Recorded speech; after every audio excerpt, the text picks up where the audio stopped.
तो दोस्तों किसी ने भी कमेंट ही किया था कि भैया मेरा डोमेन नेम सस्पेंड हो गया है, मुझे समझ में नहीं आ रहा मैं क्या करूं, मैं अपना वेबसाइट एक्सेस नहीं कर पा रहा हूं और ना ही मेरा वेबसाइट चल रहा है, तो ऐसे में मैं क्या करूं। तो यार देखो, सबसे पहले तो मैं आपको रीज़न बताने वाला हूं कि डोमेन नेम्स क्यों सस्पेंड होते हैं।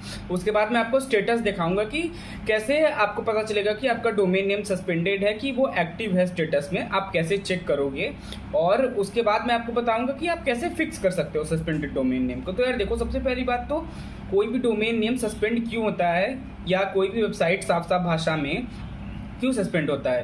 तो यार देखो, सबसे पहला रीज़न होता है स्पैमिंग का। आपकी वेबसाइट से स्पैमिंग की गई है, हो सकता है आपका जो ईमेल हो आपकी वेबसाइट से रिलेटेड, जैसे कि कोई वेबसाइट हो गया, जैसे मेरा ही डमी वेबसाइट है learnco.shop, तो मेरा उसका जैसे कि मैं एक ईमेल का एग्जांपल दे रहा हूँ, support@learnco.shop। उस ईमेल से अगर स्पैमिंग की जाती है ना एक्सेसिव, तो उसके कारण आपका वेबसाइट सस्पेंड हो सकता है, आपका डोमेन नेम सस्पेंड हो सकता है। या और भी तरीके की जो स्पैमिंग होती है, आप लोगों को अननेसेसरी तरीके से अपना लिंक फॉरवर्ड कर रहे हो, या हर तरफ हर सोशल मीडिया वेबसाइट पे अपना लिंक डाल रहे हो, स्पैमिंग कर रहे हो ऑल इन ऑल, तो वैसे आपका वेबसाइट सस्पेंड हो जाता है, आपका डोमेन सस्पेंड हो जाता है।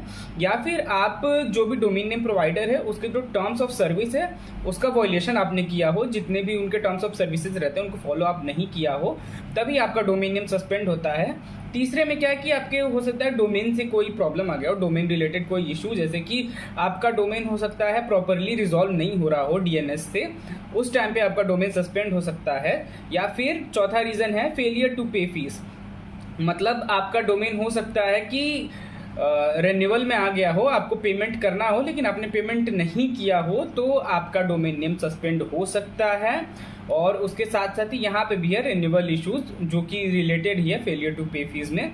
आपका जैसे कि डोमेन नेम आ गया है रिन्यूअल पीरियड में, जैसे कि मेरा डोमेन एक्सपायर हो गया 31 जुलाई 2024 को, मैंने उसको रिन्यू नहीं किया है, 5 अगस्त आ चुका है, तो यार डोमेन आपका क्या रहेगा ना, टेम्पररी होल्ड में चला जाएगा, फिर उसके बाद वो टेम्पररी सस्पेंड हो जाते हैं डोमेन्स। तो यार आपको अपने डोमेन का टाइम का ध्यान रखना है कि कब उसका रिन्यूअल टाइम आ रहा है, आप उसको टाइम से रिन्यू कर देना है, नहीं तो आपका डोमेन सस्पेंड हो जाएगा। फिर बहुत बार तो लोगों के डोमेन कोई और भी रजिस्टर कर लेता है, लोग ध्यान नहीं देते हैं, तो उनका अगर डोमेन लॉक नहीं होता है और अगर वो अपना टाइम पे रिन्यू नहीं करते तब भी।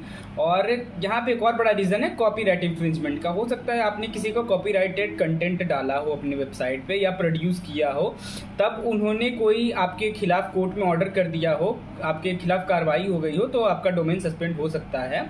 उसके बाद यहाँ पे वेरिफिकेशन इश्यूज, जैसे कि आप डोमेन रजिस्टर करते हो तो वेरिफिकेशन करना पड़ता है, अपने आपको वेरीफाई करना पड़ता है कि हाँ भैया मैं रियल आदमी हूँ। आपने हो सकता है आपका कोई वेरिफिकेशन का प्रॉब्लम हो, तब आपका डोमेन सस्पेंड हो सकता है। उसके बाद ये है डिसेप्टिव कंटेंट, जो कि वेबसाइट से ही रिलेटेड है। आपने अपने वेबसाइट पे डिसेप्टिव कंटेंट डाला हो, जिससे कि किसी को पैसे का लॉस हुआ हो या और भी लोगों को परेशानी हुई हो, तो किसी ने अगर कोर्ट में कर दिया हो आपके खिलाफ कंप्लेंट, तो हो सकता है उसके कारण आपका डोमेन नेम सस्पेंड हो गया हो। पांचवा सबसे बड़ा रीज़न है मालवेयर इन्फेक्शन, जैसे कि कोई भी पहले के ज़माने में तो लोग बहुत करते थे, वेबसाइट बनाते थे, वेबसाइट पे क्या करते थे ना, अलग अलग प्लगइन डाल देते थे, जिससे कि कोई भी यूज़र अगर एक्सेस करता था वो ऑटोमेटिकली डाउनलोड हो जाता था बैकग्राउंड में उनके कंप्यूटर पे या उनके सिस्टम में, और वो क्या करता था, लोगों का डेटा चुराता था पीछे पीछे से ही, ट्रोजन हॉर्स। तो यार अगर आप मालवेयर डाल रहे हो अपने वेबसाइट से किसी की में, और आपका जो वेबसाइट का डोमेन नेम है वो अंडर स्क्रूटनी आ जा रहा है डोमेन नेम प्रोवाइडर में, तो उस कारण भी आपका डोमेन सस्पेंड हो सकता है। और यहाँ पे एक और बड़ा रीज़न है फिशिंग, जैसे कि आप फिशिंग कर रहे हो, लोगों को परेशान कर रहे हो, तब भी आपका डोमेन नेम सस्पेंड हो सकता है। उसके बाद है पॉलिसी वॉयलेशन, जो कि टर्म्स ऑफ सर्विसेज की तरह है, आपने प्राइवेसी पॉलिसी को नहीं फॉलो किया हो अपने डोमेन नेम प्रोवाइडर के, तब आपका डोमेन नेम सस्पेंड हो जाता है। एक और बड़ा रीज़न है अपडेटिंग हुईज इन्फॉर्मेशन, जैसे कि हम अपना डोमेन जब रजिस्टर करते हैं तो हमें अपना एक हुईज इन्फॉर्मेशन डालना पड़ता है।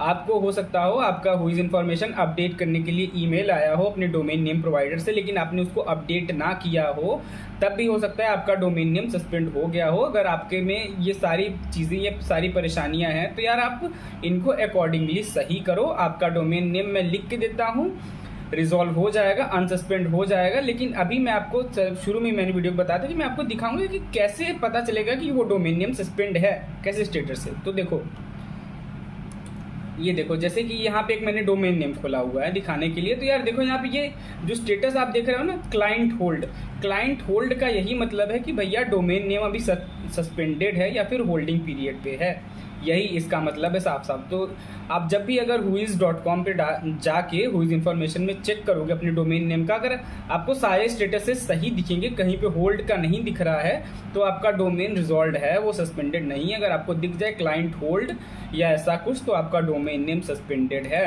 अगर आपका डोमेन नेम सस्पेंडेड है तो आपको अपने डोमेन नेम प्रोवाइडर को कांटेक्ट करना पड़ेगा। वो आपको रीज़न बताएंगे कि किस कारण से आपका डोमेन नेम सस्पेंड हुआ है। अगर वो रीज़न नहीं बताते तो आपको खुद से पता करना पड़ेगा कि मेरा डोमेन नेम क्यों या मेरा वेबसाइट क्यों सस्पेंड हुआ है।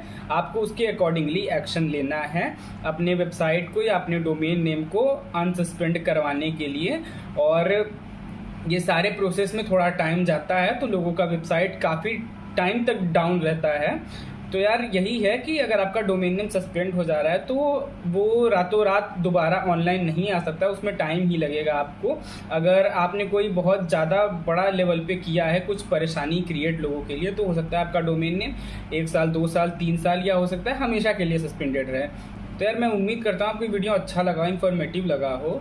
अगर आप चैनल पे नए हो तो प्लीज़ चैनल को ज़रूर सब्सक्राइब कर देना। अगर आपको ये वीडियो अच्छी लगी हो, इन्फॉर्मेटिव लगी हो, तो प्लीज़ यार इस वीडियो को लाइक कर देना। Thank you.